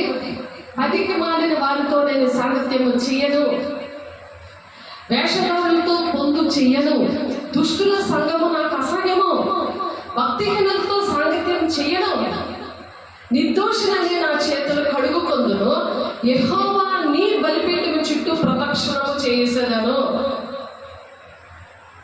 గుళ్ళ కింద ప్రదక్షిణ చేస్తారు. మనం ఎక్కడ ప్రదక్షిణ చేయాలి? బలిపీఠము కట్టావా నీ ఇంటిలో? దేవునికి ఒక రూమ్ ఉందా? మాకు ఇంట్లో బలిపీఠం ఉంటుంది. అక్కడ ప్రార్థన చేసినప్పుడు దేవుడు అక్కడ మాట్లాడుతూ ఉంటాడు, మోకరించగా మాట్లాడతాడు. చర్చిలో ప్రతి రోజు కూడా ఓపెన్గానే ఉంటుంది, 24 గంటలు కూడా అందుబాటులో ఉంటుంది. ఫోన్ ఏంటి, మరి బలిపీఠం ఏంటి, కృపాసింహాసనం దగ్గర తీర్పు తీసుకోమని ఉంది. మీరు తీర్పు మిమ్మల్ని మీరు విమర్శించుకుని మీరు తీర్పు పొందకపోదురు అని ఉంది వాక్యం. ప్రతిరోజు మనం సరి చేసుకొని ప్రార్థన ఎందు, సహవాసం ఎందు, రొట్టె విచ్చుటి అని ఎడతెగక ఉండమని అపోస్తులు 2:42లో ఉంది. నువ్వు అవి తీసేసి నీ ఇష్టం వచ్చిన బోధ చేసావనుకో తెగుళ్ళు వస్తాయి. జీవగ్రంథంలో పేరు ఉండదు. నేను అటువంటి చర్చల్లో పెరిగాను, నేను ఏడ్చాను, నాకు భక్తి నేర్చుకోమని అడిగాను, నా జీవితం అంకితం చేసుకున్నాను. అందుకు దేవుడు నేర్పించాడు. నువ్వు అంకితం చేసుకున్నావా? దేవుడిని అడిగావా? నీ విషయాలు ఎప్పుడైనా దేవుని రాజ్యానికి వెళ్ళాలంటే ఆయన చిత్తము పూర్ణముగా గ్రహిస్తావు. అప్పుడు ప్రతి సత్కార్యంలో సఫలుడవుతావు. దేవుని విషయమైన జ్ఞానంలో అభివృద్ధి పొందుతావు. నువ్వు అభివృద్ధి పొందావంటే అదంతా అగ్నితో కాలిపోతుంది. దేవుడు మహా బ్యాండ్రముతో వస్తున్నాడు, బ్యాండ్రముతో వస్తున్నాడు. ఆయన ఉగ్రతతో రెండోసారి వస్తున్నాడు. ఆయన కొత్త సింహంలాగా వస్తున్నాడు. ఆయన అంత ఉగ్ర రూపం దాల్చి వస్తున్నాడు. ఆయన రెండవ రాకడలో సిద్ధపడాలి. సిద్ధపడే సంగమ విషయంలో రహస్య రకంలో వస్తున్నాడు. మిగిలినోళ్ళకి అసలు ఆయన వచ్చినట్టే తెలియదు. దాన్నే ర్యాప్చర్ అంటారు. రెండవ రాకడలో ప్రతి రొమ్ము కొట్టుకుంటుంది. ప్రకటన 1:7లో ఉందన్నమాట. ప్రతి నేత్రం అప్పుడు చూస్తుంది. అప్పుడే వచ్చేసాడు ఆ దేవుడని. వాళ్ళు తినచ్చు, త్రాగొచ్చు, పెళ్ళిళ్ళు ఇచ్చుకుంటూ, ఇల్లు కట్టుకుంటూ ఇవన్నీ కూడా చేస్తుంటారు. తెలియదు దేవుడు వస్తున్నాడని తెలియదు. అందుకనే ప్రకటన గ్రంథము అర్థం కాదు చాలా మంది. సాతానుడు ఎందుకు ఆయన మరుగైంచాడో, పరిశుద్ధాలను పొందుకోవడము, దేవుడు భూలోకానికి వచ్చి ఏ పనులు చేశాడో, ఏ పనులు మనల్ని చేయమన్నాడో, మరి ప్రకటన గ్రంథంలో నెరవేర్పులు జరుగుతున్నాయి, చాలా మట్టుకు జరిగిపోతున్నాయి. ఇంకా ఏ విషయంలో మనం ఇంకా నేర్చుకోవాలి, మర్మం లేని అవన్నీ తెలియపరిచేది దేవుని విషయమైన జ్ఞానంలో అభివృద్ధి చెందినప్పుడు ఇవి తెలుస్తాయి. విడవబడిన గుంపు ఎంత శ్రమలు పడ్డాలో, మహాశ్రమల్లో అంత్యక్రీస్తుతో చాలా నలిగిపోవాల్సి వస్తుంది, వాడి చేతిలో చనిపోవాల్సి వస్తుంది. అప్పుడు ఇవన్నీ గుర్తొస్తాయి. అప్పుడు దేవుడు గుర్తు చేస్తాడు. నేను వచ్చి పాపం గురించి, నీతిని గురించి ఒప్పింపచేసి ఆత్మ కుమ్మరించేస్తాడు. అప్పుడు తెలుస్తుంది. లేకపోతే దేవుడు దూషిస్తారు. కొంతమంది, చాలా మంది దేవుడు దూషిస్తారు. నేను ఇన్ని పుణ్యకార్యాలు చేశాను, నేను కానుకలు వేశాను, నేను ఎంతమందికి విధవరాలకి నేను అనాథాశ్రమంలోని నేను భోజనం పెట్టాను, నాకెందుకు నన్ను నరకాన్ని తీసుకెళ్ళమని దేవుడు దూషిస్తారని ఉంది వాక్యం. అందుకని దేవుడు చెప్తున్నాడు, దేవుడు బిడ్డ సరి చేసుకో, నిర్దోషినే అని నా చేతులు కడుక్కుందును, యెహోవా నీ బలిపీఠము చుట్టూ ప్రదక్షిణ చేయుదును. దేవుని యొక్క బలిపీఠం చుట్టూ ప్రదక్షిణ చెయ్యు. ఎరుకో గోడలు అలా కూలిపోయాయి, అలా కూలిపోతే నీలో వచ్చేటట్లన్నీ ఆమేన్ చేశారు. ఎరుకో గోడలు ఎంత బలమైన కూలిపోయి నీలో వచ్చేటట్లన్నీ అలా కూలిపోవాలి కాక అచ్చట కృతజ్ఞతాస్తుతులు చెల్లించను. అప్పుడు నువ్వు కృతజ్ఞతాస్తుతులు చెల్లిస్తావు. దాన్ని బాడీ తేలిక అయిపోతుంది. ఎంతమంది అయితే నా మూలంగా నడిపించబడతారు, వాళ్ళే నా కుమారులు, నా కుమార్తెలు అంటున్నారు. అదే కొద్ది మంది భయపడద్దు, ఇరుకు మార్గం ప్రవేశించ పోరాడండి. అంతవరకు సహించబడే రక్షణ పొందుకుంటాడు. ఆయన వాక్యాన్ని ఓర్పుతో అంగీకరిస్తే శోధన కాలంలో నేను వాళ్ళని దాస్తాను. ప్రకటన 3:10 ఉంది. అలా దాస్తాడు దేవుడు ఈ శ్రమ దినాల్లో. ఏ శ్రమ వచ్చినా సరే, శోధన వస్తుంటే దాస్తాడు దేవుడు, అలా కంచి వేస్తాడు. అట్టి కృప దేవుడు మనందరికీ దయచేయను గాక.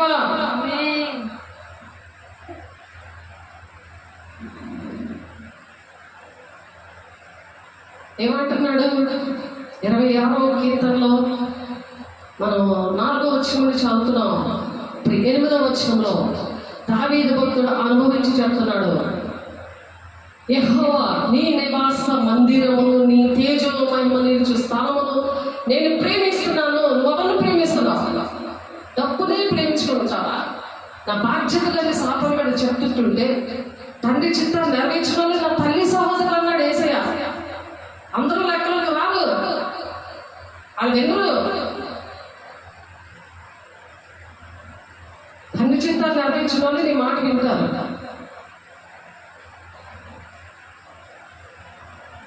గొప్పతనాల కోసం నువ్వు అన్నీ చేస్తుంటే టైం వేస్ట్ చేసుకుంటున్నావు. వాళ్ళ దేవుని రాజ్యం నడిపించడానికి ఆపదలు చెయ్యి. నువ్వు నేర్చుకున్నావు చెప్పు, దేవుని వాక్యం వాళ్ళు వినిపించు. వాళ్ళు విన్నారా, ఏంటి అర్థమైంది అని కూర్చొని అడుగు. అప్పుడు నీకు దీవెన. అటువంటి వారిని ఇంటికి ఆహ్వానించు, వాళ్ళు ప్రేమగా చూడు. దేవుడు వచ్చాడని ప్రవక్తని మనం చేర్చుకుంటే దాని ప్రతిఫలం పొందుకుంటారంట. నా వంటి వాడిని నువ్వు అనుకుంటే చీల్చేస్తారు. తెప్పించినోడు ఒకడు ఉన్నాడు. నీతో ఈక్వల్గా చేయకూడదు సేవకులు. యేసయ్య ఆ కుటుంబం చేసింది, అలా చేసింది.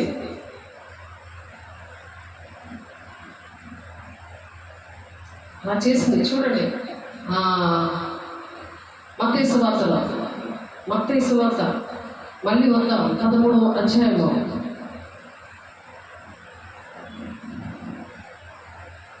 53వ వచనంలో 55వ వచనం చదువుతున్నాను. ఇతడు వడ్లవాణి కుమారుడు కాడా? ఇతని తల్లి పేరు మరియ కాదా? కుష్మార్కులు. యాకోబు, యోసేపు, సీమోను, యూదాను వారు ఇతని సహోదరులు కారా? ఇలా తమ్ముళ్ళు, యేసయ్య తమ్ముళ్ళు. ఇతని సహోదరి మనులందరూ మనతోనే ఉన్నారు కాదా? ఇలా చెల్లెళ్ళందరూ మనతోనే ఉన్నారు కదా. యేసయ్య చెల్లెళ్ళు. యేసయ్య పుట్టాక యోహాను మహిమకు మరియమ్మకి పుట్టిన పిల్లలు. అయితే యేసు ప్రవక్త తన దేశంలోనూ తన ఇంటను తప్ప ఎక్కడెక్కడ ఆయన యేసు ప్రవక్త తన దేశంలోనూ తన దేశానికి వచ్చాడు కదా. తన దేశంలోనూ తన ఇంటను తప్ప మరి ఎక్కడైనా ఘనహీనుడు కాడని వాళ్ళతో చెప్పాను. తప్ప అందుకే అంటావు, నీకేం పేరు లేదు, నేను ఎవరు ఇష్టపడట్లేదు, నీకు ఎందుకు అనిపిస్తుంది?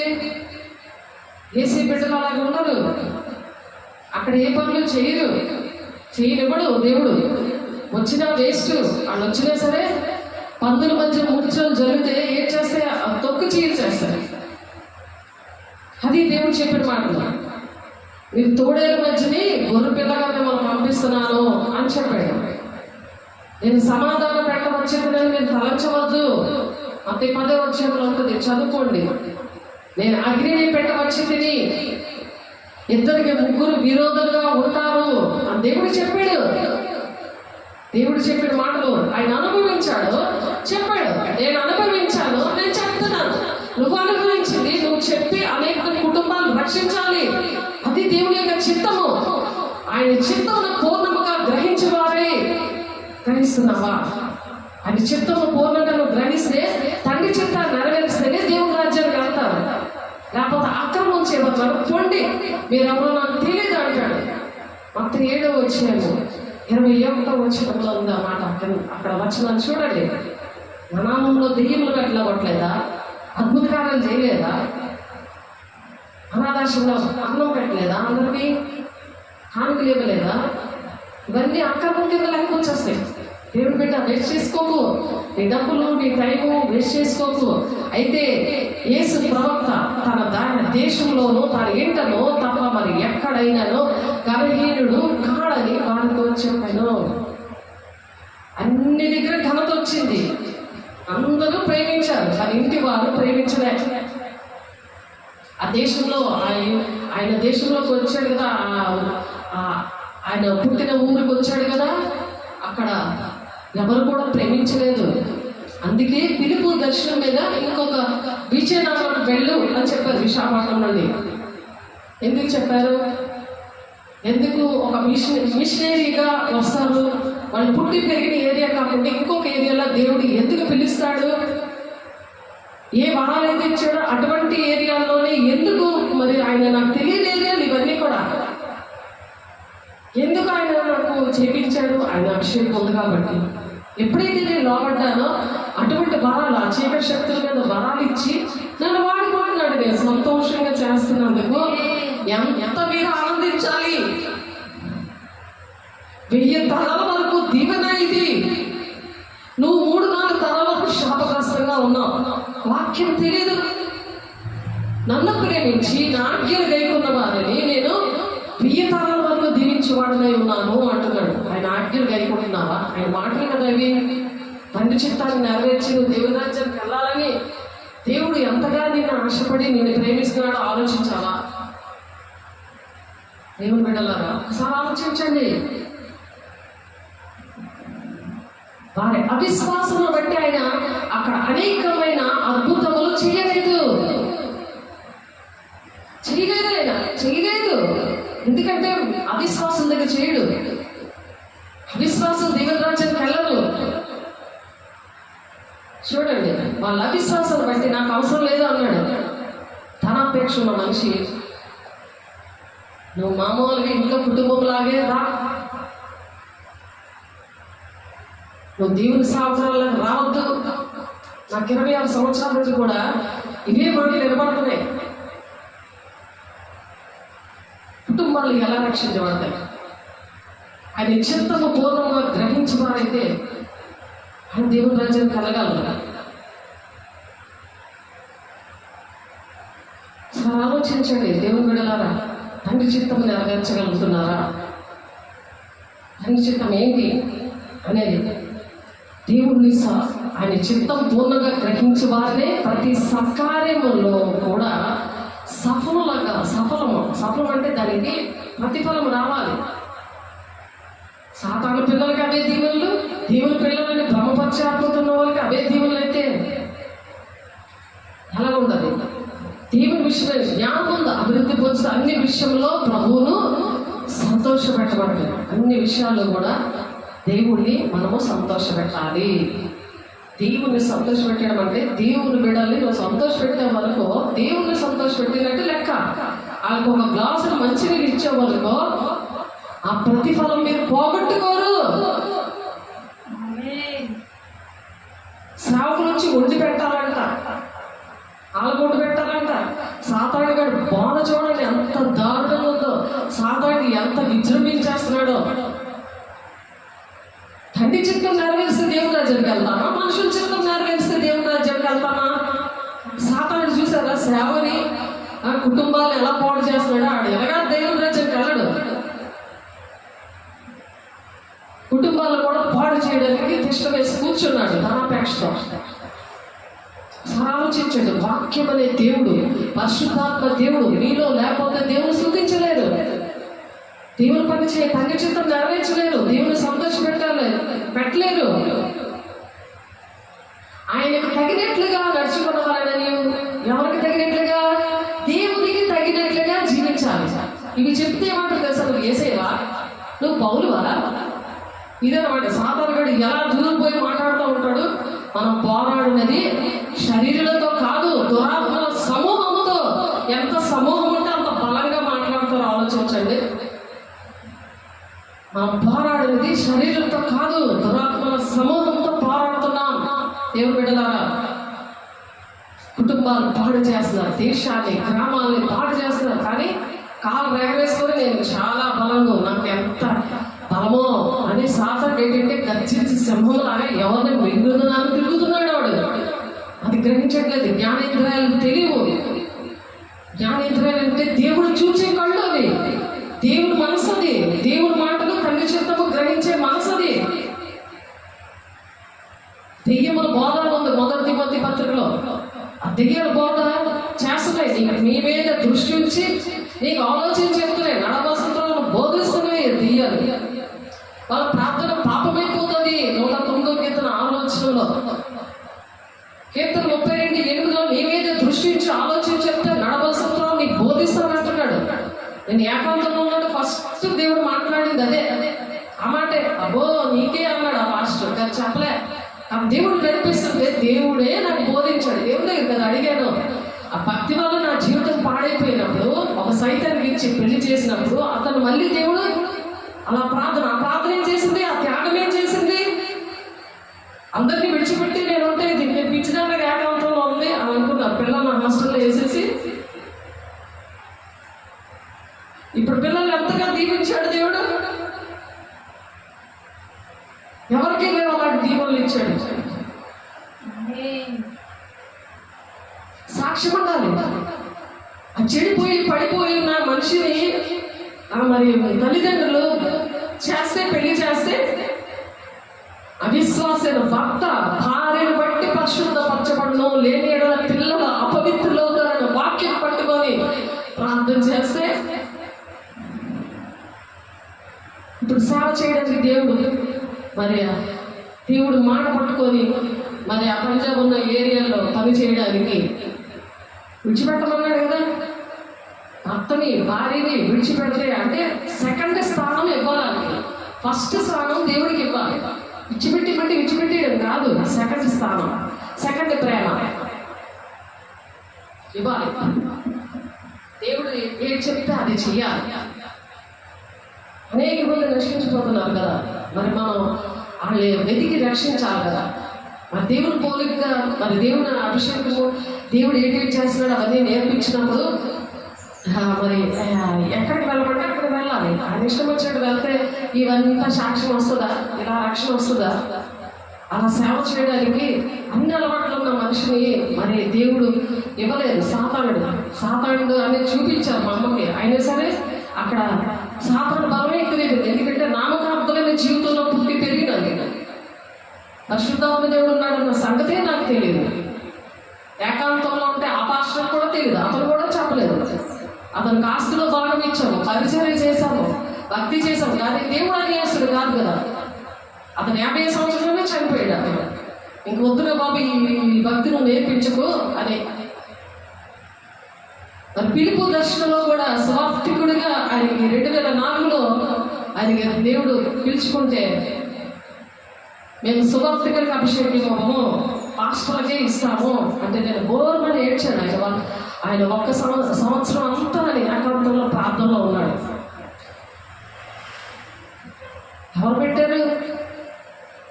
ప్రార్థన, వాక్యము, దేవునితో మాట్లాడే అనుభవం, ఆ జ్ఞానేంద్రియాలు భౌతికమైన జ్ఞానేంద్రియాలు కాదు, ఆత్మీయ జ్ఞానేంద్రియాలు లేనందువలన మీరు పాలు తాగవలసిన అవ్వరే కానీ బలమైన ఆహారం మీకు తాగదు అని ఉంది హెబ్రీయులు రాసిన పత్రికలో. ఇవన్నీ చెప్పినవే, కానీ దేవుడు మాట్లాడేస్తాడు మళ్ళీ మళ్ళీ మళ్ళీ.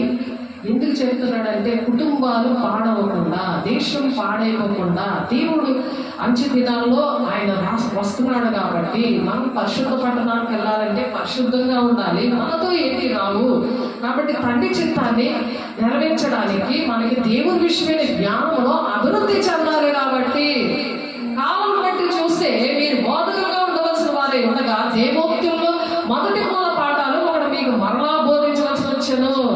ఒకడు అంటే ఇదిగో నన్ను నిలబెట్టుకున్నాడు, ఇక్కడ మరలా బోధించవలసి వచ్చింది. మీరు పాలు తాగవలసే కానీ బలమైన ఆహారము మీరు తినగలవారు కారు. కాలం బట్టి చూస్తే మీరు బోధకులుగా ఉండాలి. దేవుడు నమ్ముకొని ఎన్నో సంవత్సరాలు అయిపోయింది, బాప్తీసం తీసుకొని ఎన్ని సంవత్సరాలు అయిపోయింది. మీరు కూడా బోధ చేయాలి. ఇటువంటి బోధ మీరు కూడా చేయాలి. నా తోటగారు, నా కుటుంబము, నాతో ఉన్నవాళ్ళు, నా ఏజ్లో ఉన్నవాళ్ళు, నా బంధువులు అందరూ కూడా ఇలాంటి బోధ చేయాలి. కాలం బట్టి చూస్తే మీరు బోధకులుగా ఉండవలసిన వారే ఉండగా దేవోక్తుల్లో మొదటి మూల పాఠాలు అంటే ఎల్కేజీ విషయాలు మీకు మళ్ళా ఒకడు వచ్చి బోధించవలసి వచ్చింది. ఏంటది? తండ్రి చిత్తము ఏంటి పూర్ణముగా మీరు గ్రహించాలి. ఆయన చిత్తమును పూర్ణముగా గ్రహించేవారునై ప్రతి సత్కార్యంలో మీరు సఫలమవ్వాలి. ఆమేన్. దేవుని విషయంలో జ్ఞానముల మీద అభివృద్ధి చెందాలి. అదే దేవుని రాజ్యం సదాకాలం ఉంటాము. ఆయన ఏ సంగతి చెప్పాడో అవే బోధించాలి. కానీ ఒకడు వచ్చి మళ్ళా బోధించవలసి వచ్చింది. అందుకే దేవుడు ప్రేమించి ఇప్పుడు నిలబెట్టి మాట్లాడుతున్నాడు, విధంగా మాట్లాడుతున్నాడు. మీరు పాలు త్రాగవలసిన వారే కానీ బలమైన ఆహారం మీకు తాగదు. ఎందుకంటే బలమైన ఆహారం ఏంటంటే ఆత్మ సంబంధమైన విషయాలు అర్థం కావు. తండ్రి చిత్తం ఏంటో మీరు గ్రహించలేరు. ఎందుకు కారణం ఏంటంటే మరియు పాలు త్రాగు ప్రతివాడును శిశులే కనుక నీతి వాక్య విషయంలో అనుభవం లేనివాడే ఉన్నాడు. ఏవో కథలో కహానీలు ఇవన్నీ చెప్పేస్తావు, దీనికి దానికి నింపెట్టి అన్ని చెప్పేస్తావు. సాతాను చెప్పించేస్తాడు. నీలో దేవునాత్మ లేదు కదా, ఉన్నా సరే అది ఎప్పుడో పొందుకున్నావు కానీ దినదినము పొందుకోవట్లేదు కదా. దినదినము కూడా ప్రార్థన సహవాసము రొట్టినిచ్చడానికి ఎడతెక్క ఉండట్లేదు కదా. కృపా సింహాసనం దగ్గర విమర్శించుకుంటూ తీసుకోవాలి. అది అలా తీసుకుంటే నువ్వు తీర్పు పొందకపోదువు అని ఉంది అక్కడ వాక్యం. మొదటి కొరింథీ 11వ అధ్యాయంలో 26వ వచనంలో నువ్వు ఆయన మరణాన్ని ప్రచారం చేస్తావు, ప్రకటిస్తున్నావా? ఎన్ని ఆత్మను రక్షించావు? ఎంతమంది బిడ్డలను దేవుని సంఘానికి చేర్చావు? ఎటువంటి బిడ్డల్ని చేరుస్తున్నావు? దేవుని పోలికలో అన్ని విషయాల్లో ఎదుగుతున్నవా? క్రీస్తు కలిగిన సంపూర్ణత గలవారు మొదలు వరకు అన్ని విషయాల్లో ఎదగమర్చబడినాడు ఆయన. ఎఫెసీయులు 4వ అధ్యాయం 12-15 వచనాల్లో. మరియు పాలు త్రాగు ప్రతివాడును శిష్యుడే గనుక నీతి వాక్య విషయంలో అనుభవం లేనివాడే ఉన్నాడు. అనుభవం లేదు, అనుభవాలు వచ్చాయి.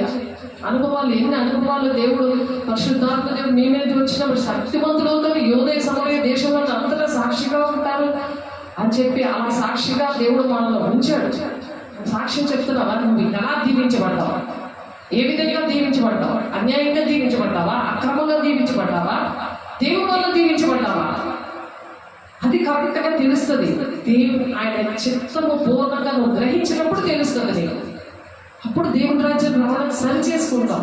ఇప్పటి నుంచి కూడా న్యాయంగా వెళ్తాం, న్యాయంగా దేవుని బిడ్డల్ని ఆహ్వానిస్తావు, న్యాయంగా దేవుని బిడ్డలతో నువ్వు మాట్లాడతావు. నువ్వు నా వంటి వాడివే కదా అని అంటే దొంగలు చీల్చేస్తాను అంటున్నాడు. అందుకని ఈక్వల్గా చేసుకోకూడదు దేవుని పిల్లలతో. దేవుని సేవకులతో ఈక్వల్ కాదు. వాళ్ళంతా సమర్పించుకొని త్యాగం చేసి దేవుడితో గడిపి ఆ అభిషేకంతో మరి అటువంటి ఆ దురాత్మ శక్తులున్న మరి పాపుల కోసమే నేను వచ్చాను, నీతి మందుల కోసం రాలేదన్నాడు కదా. అలాంటి ఏరియాలో దేవుడు ఎటువంటి ఏరియాలో పనిచేశాడో అటువంటి ఏరియాలో పనిచేస్తున్నప్పుడు ఎంతో సహకరించాలి. సహకరిస్తే చాలు, నీ చేతకపోతే సహకరించు, పాటు చేయకు. దేవుని రాజ్యం నడుతున్నప్పుడు దేవుని దేహము దేవుని ఆలయంగా ఉన్నప్పుడు ఆ దేహాన్ని పాడు చేస్తే దేవుడు మనం పాడు చేస్తానంటున్నాడు. దేహం అనే దేవుని ఆలయం, హస్తకృత ఆలయంలో దేవుడు ఉండడు. దేహం అనే దేవుని ఆలయాన్ని నువ్వు గాయపరచకూడదు. శరీరానుసారమైన మనసు మరణము. వాళ్ళ ధర్మశాస్త్రం లోబడ నేరరు అని ఉంది. ఆత్మానుసారమైన ఆత్మానుసారం ఏం చేస్తారు వాళ్ళకి? ఆత్మానుసారమైన దుఃఖం ఏంటంటే సమాధానము, జీవం ఇస్తుంది. సమాధానం ఎందుకు లేదు? ఆరోగ్యం ఎందుకు లేదు? బీపీ, షుగర్లు, హార్ట్ పేషెంట్లు ఎందుకున్నారు? ఈ మందులు ఏదో టెంపరీకి. శాశ్వతమైన స్వస్థత రావాలంటే ఆ ఎఫ్ఎస్సీలు రాసిన పత్రిక ఫిబ్రవరి 5:12 ఉంటుంది. ఆయన వాక్యం ఏం చేస్తుందంటే అందరినీ కూడా బలపరుస్తుంది. అది కీళ్ళలో, కాళ్ళలో, కండరాల్లో, ఎముకల్లో. ఫిబ్రవరి 4:12 చూడండి. ఫిబ్రవరి 4:12 ఎందుకనగా దేవుని వాక్యం సజీవమై బలము గలదే, రెండంచులు గల ఎటువంటి ఖడ్గము కంటే వాడిగా ఉండి ప్రాణాత్మలను, కేళ్లను, మూలుగలను విభజించినంత మట్టుకు దూరుచు హృదయం యొక్క తలంపులను, ఆలోచనలు శోధించుచున్నది. అలా శోధిస్తుంది, అప్పుడు ఆరోగ్యం వస్తుంది. ఇంకో దగ్గర కూడా ఉంది, కీర్తన 16:8 ఆయన కుడి పార్శ్వం ఉన్నాడు కనుక నేను కదల్చబడను. చూడండి ఆ మాట చూడండి. కీర్తనలు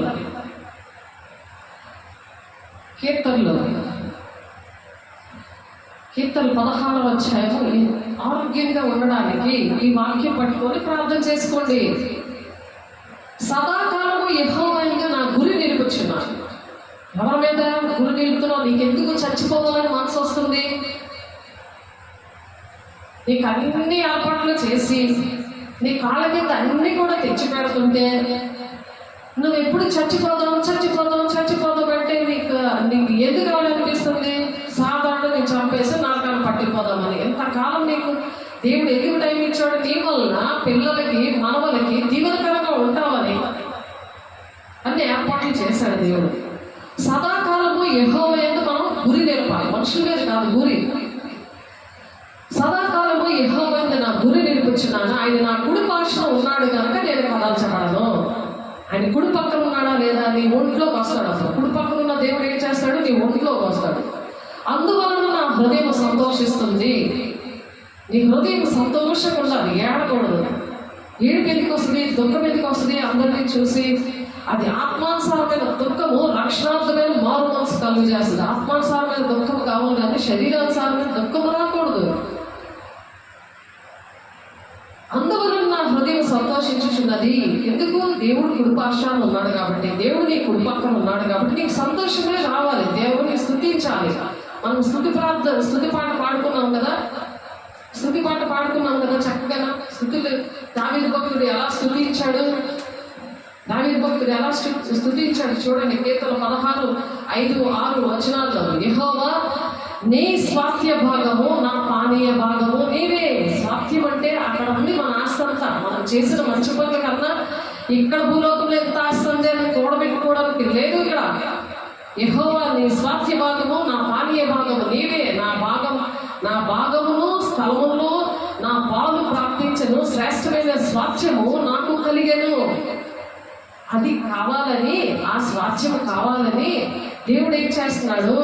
ఆయన కుడి పక్కన ఉన్నాడు కనుక నేను కదల్చబడను అని దావీదు భక్తుడు చెప్పినట్లుగా మనం కూడా చెప్పాలి. అందువలన నా హృదయం సంతోషిస్తుంది, నా ఆత్మ హర్షిస్తుంది, నా శరీరము కూడా సురక్షితముగా నివసిస్తుంది. అర్థమైందా? శరీరము ఆరోగ్యంగా ఉండడానికి దేవుడు నివసించాలి. ఆ దేహమైన దేవుని ఆలయంలో నివసించాలి. ఆ వాక్యముతో నువ్వు సరి చేసుకోవాలి. ఆయనకి తగినట్లుగా నడుచుకోవాలి. ఆనందంతో కూడిన పరిపూర్ణమైన ఓర్పును, దీర్ఘశాంతము కనపరచినట్లు ఆయన మహిమ శక్తిని బట్టి సంపూర్ణ బలముతో బలపరచబడవలని తేజోవాసులైన పరిశుద్ధుల స్వాస్థ్యములో పాలివారొకటకు. చచ్చిపోతానంటే ఎలా ఉంటుంది? పాలివారు అవ్వాలి కదా, మనముతో సహా అందరూ రక్షించబడాలి కదా. అబ్రహాము పిల్లలు ఎలాగా ఇస్రాయేలులాగా ఉంటారు నీ పిల్లలు అని ఆశీర్వదించాడు. అబ్రహాం పిల్లల్లాగే కదా మనం ఆశీర్వదించబడ్డాము. నాతో తోడు నిత్యముగా నేను వర్ధిల్లింప చేస్తాను, నేను నిత్యముగా నేను ఆశీర్వదిస్తానని నాకు వాగ్దానం ఇచ్చాడు. నా వెలుగు దర్శనంలో నాకు ఇచ్చాడు. నాకు ఇచ్చిందే ఒక అన్నదమ్ముడు, ఒక ఆయన ఉన్నాడు. నా బండి ఇచ్చాడు ఆయన. ఆ బండి ఆయన దగ్గరే కొన్నాను నేను. ఆయన అదే వాక్యం పట్టుకొని గిఫ్ట్ లాగా నాకు తీసుకుని వచ్చాడు. నాకు ఇచ్చిన వాగ్దానము అతను ఇచ్చి వచ్చాడు. నేను సేవలో సహకరిస్తానమ్మా, నా బండి ఫ్రీగా ఇస్తానమ్మా అన్నాడు ఆయన. ఆయన బీసెట్ స్కూల్లో టీచర్గా చేస్తున్నాడు. కానీ సాధారణ ఏం చేశాడు ఆయన, అబద్ధ బోధన దగ్గర పెరుగుతున్నందుకు హార్ట్ పెయిన్తో చనిపోయాడు. కానీ దేవుని పని ఆగిందా? నేను డబ్బులు ఇచ్చి కొనుక్కున్నాను, నా పని ఎంత గట్టిగా వెళ్తుంది. ఇప్పుడు దేవుడిని ఆశ్రయించాను, మనుషులను ఆశ్రయించాను. మనుషులు చెప్తారు ఎన్నో పనులు, ఎంతో మంది చెప్తారు. కానీ మనుషులు కాదు. మనుషులు నమ్ముడి కంటే, రాజులు నమ్ముడి కంటే యెహోవాను ఆశ్రయించారు మేలు అంటున్నాడు. ఆ వాగ్దానం ఎలా నెరవేర్చబడింది? నా తోడు నిత్యముగా వర్ధిల్లింప చేస్తాను, నిత్యంగా నిన్ను ఆశీర్వదిస్తాను. పిల్ల తరాలు మనవల వరకు కూడా అది వెళ్ళిపోతుంది ఆశీర్వాదం. నేనేం చేయట్లేదు, నువ్వు చేయట్లేదు ఎందుకు అంటున్నాడు సాతానుడు. దాన్ని క్వశ్చన్ వేస్తున్నాడు. కానీ నాకు వాక్యం అనే దేవుడు నాలో ఒంట్లో ఉన్నాడు కాబట్టి నేనేం బాధపడట్లేదు. నా పిల్లలు బాధపడట్లేదు, నా మనవలు బాధపడట్లేదు. ఆలోచించండి, కుటుంబాన్ని ఎలాగా కొలుస్తాడో దుష్టుడు. వాక్యం తెలియకుండా తేజో భాషలైన పరిశుద్ధుల స్వాస్థ్యంలో ఉండాలని దేవుడు ఆ విధంగా ఒక్కొక్క మనిషిని ఎంచుకుంటాడు. అలాగా ఆ స్వాస్థ్యంలో ఉండాలని అన్నప్పుడు చనిపోతామంటే మనుషులు ఓదార్చుంది 2 నిమిషాలే, కానీ దేవుడే ఓదారుస్తున్నాడు. ఇప్పుడు దేవుడికి మహిమ కలుగును గాక. అందువలన నా హృదయం సంతోషించుచున్నది, నా ఆత్మ హర్షించుచున్నది, నా శరీరము కూడా సురక్షితముగా నివసించుచున్నది. మందు డబ్బులు ఎంత మిగులుతాయి? అది దేవుని పని ఖర్చు పెడితే నీకు ఎంత దీవెన. దేవుని పిల్లలకు ఒక గ్లాసుడు నీళ్ళు ఇస్తే ఎంతో ఆశీర్వాదం ఉన్నప్పుడు వాక్యం నీకు తెలియదు. ఆ దేవుడి డబ్బులు నువ్వు దొంగిలిస్తావా? శాపగ్రస్తులు అన్నది మలాకి 3:9 దొంగిలిస్తే దేవుడి డబ్బులు. సాతాను నుండి నీలో అలాంటి మాటలు పెట్టేస్తున్నాడు. దేవుడు టైము, దేవుడు డబ్బులు, దేవుడు మనిషిని దుఃఖ పెట్టకూడదు. ఈ యుగమందైనను రాబో యుగమందైనను వారికి పాపక్షమత లేదు ఉంది. పరిశుద్ధాత్మ దేవుడు దుఃఖ పెట్టకూడదు.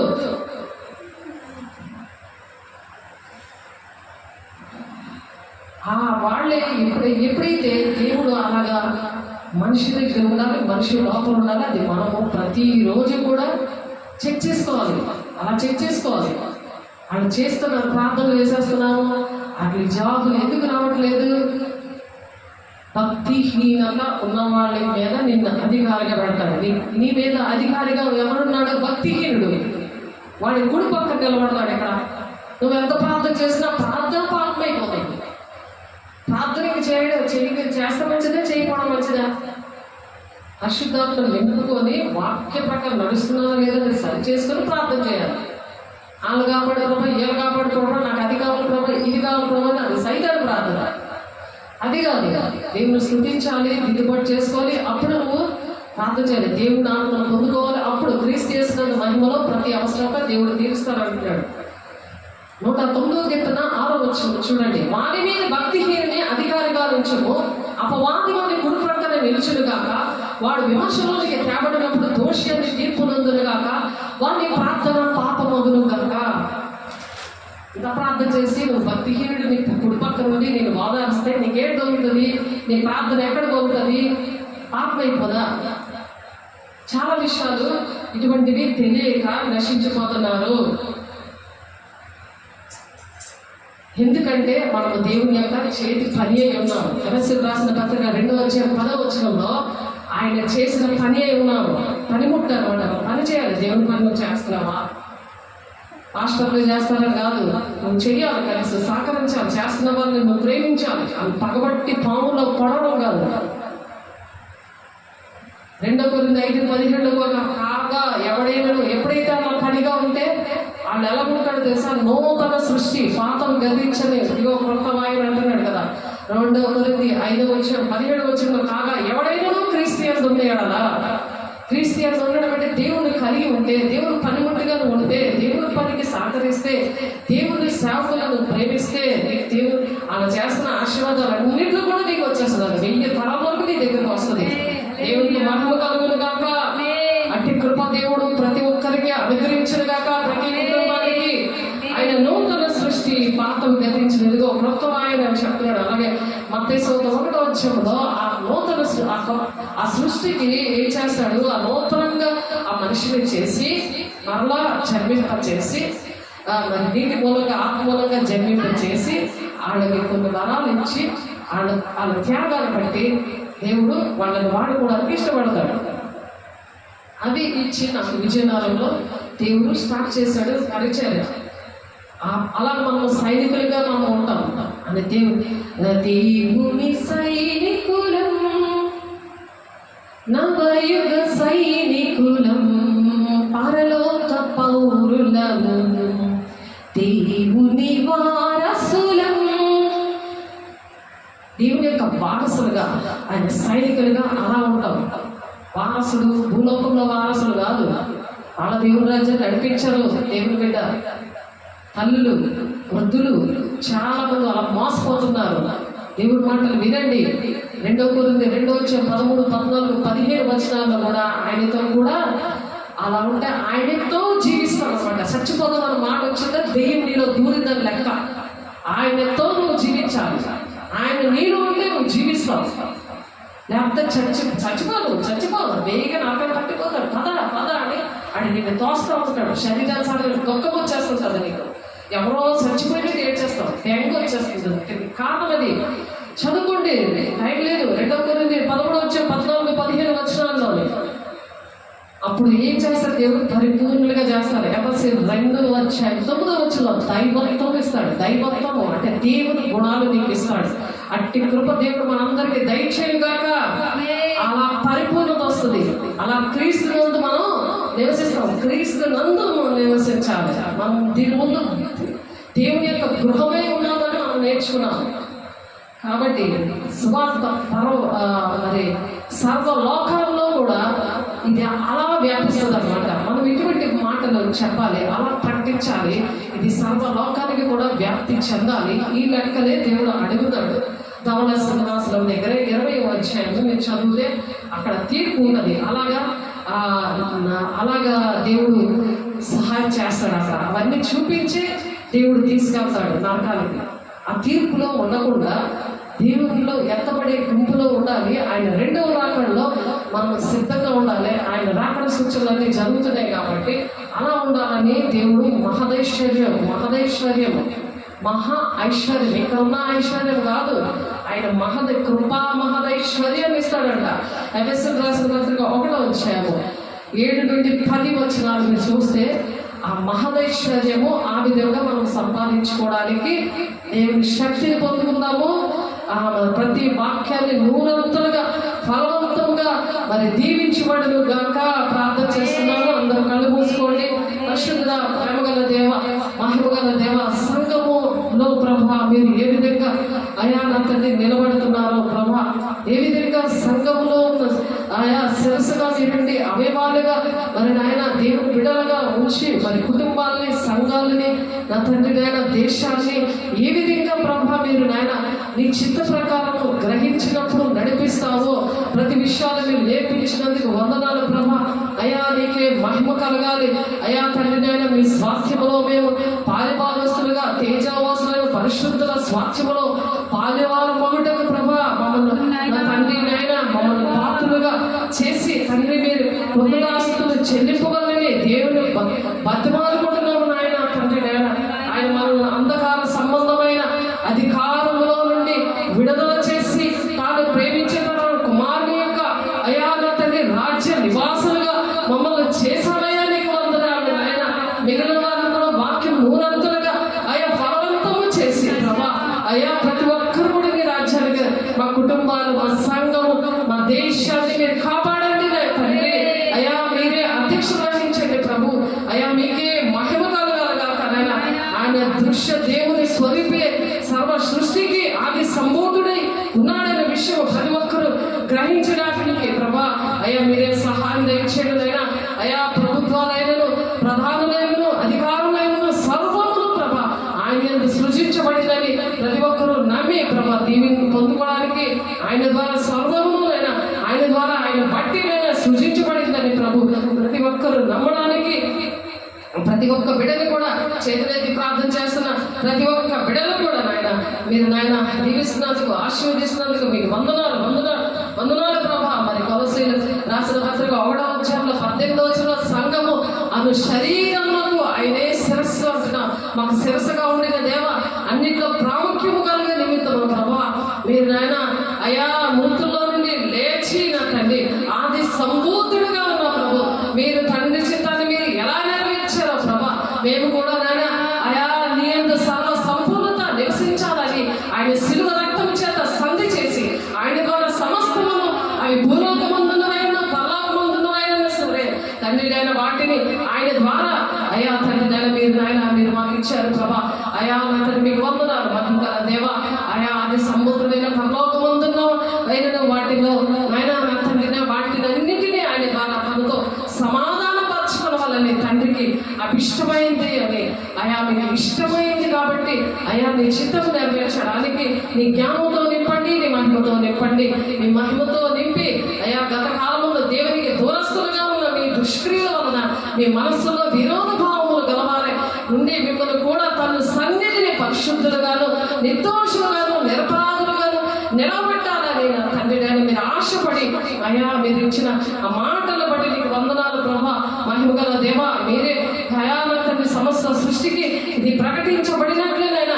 ఈ సువార్తములకు నిరీక్షణ నుండి తొలగిపోకుండా విశ్వాసమును నిలిచింది అయా ఇది మీకు అయా కలగాలని పౌరు ఆయన సువార్తకు పరిచారకుడై ఉన్నాడు ప్రభా అట్టి పరిచర్య మాకు ఇచ్చావయ్యా మీకు స్తోత్రాలైనా ఇప్పుడు మీ కొరకు నేను అనుభవించుచున్న శ్రమల యందు సంతోషిస్తున్నాను అంటున్నాడు ప్రభా సంఘమున ఆయన శరీరం కొరకు క్రీస్తు పడిన పాటల్లో పొదువైన వాటి అందు నేను నా వంతు నా శరీరం అందు సంపూర్ణము చేస్తున్నాను అన్నాడు అయ్యా పౌలు అయ్యా అట్టి కృపను ఆయన మాకు దయచేశారు మీకు వందనాలు ప్రభా దేవుని వాక్యం అంటే యుగకాలంలోనూ తరతరాలను మరుగు చేయబడిన మర్మాలను సంపూర్ణంగా ప్రకటించడానికి మీ నిమిత్తం నాకు అప్పగించబడిన దేవుని ఏర్పాటు మా తండ్రి ఏర్పాటుకి గృహ నిర్వాహకత్వమునైనా మాకు ఇచ్చారయ్యా నేను సంఘమునకు పరిచారకులనయ్యాను అంటున్నాడయ్యా పౌరు ప్రభా అట్టి కృపను మాకు ఇచ్చారయ్యా వందనాలనైనా నీకే మహిమ కలగాలగాక అన్ని జనులు ఈ మర్మం యొక్క మహదేశ్వరం ఎట్టిదో అది నాయన అయ్యా మాకు తెలియపరిచారు నాయన నాయన మీకు వందనాలు ప్రతి ఒక్కరిని రక్షించండి తన పరిశుద్ధులకు తెలియపరిచేవన్నీ కూడా ప్రభా నాయన అనేక మంది హింస పొందుతున్నారు నాయన అయా తల్లి అనేక మందిని అలా సంపూర్ణులుగా చేసి మమ్మల్ని నిలబెట్టుకోవడం నాయన ప్రతి ఒక్కరిని సంపూర్ణంగా చేసి నిలబెట్టుకుని సమస్త విధములైన జ్ఞానంతో మేము నాయన ప్రతి మనుషునికి బుద్ధి చెప్పచ్చు ప్రతి మనుషునికి బోధించు ఆయన ప్రకటించడానికి జకర్యా 9:8 ప్రకారం మాకు సహాయం చేస్తున్నందుకు అందు నిమిత్తం నాలో బలముగా కార్యసిద్ధి కలుగజేయనని క్రియాశక్తిని బట్టి నేను పోరాడచ్చు ప్రయాసపడుతున్నానని అయా పౌలు చెప్పినట్లుగా మేము ప్రయాసపడడానికి అటువంటి అభిషేకంతో మమ్మల్ని నింపి మహిమ ఘనత ప్రభావం మీరే పొందుకుంటున్నందుకు వందనాలు స్తోత్రాలు చెల్లిస్తూ యేసయ్య పరిశుద్ధ నామములో బ్రతిమలాడి వేడుకుంటున్నాము తండ్రి ఆమేన్. తండ్రి యొక్క దీవెన కుమారుని యొక్క కృప పరిశుద్ధాత్మ యొక్క నిత్య సహవాసము సదా కాలము తోడైండి నడిపించును గాక ఆమేన్. దేవునికి మహిమ కలుగును గాక. God bless you. దేవుడు మిమ్మల్ని దీవించి ఆశీర్వదించును గాక.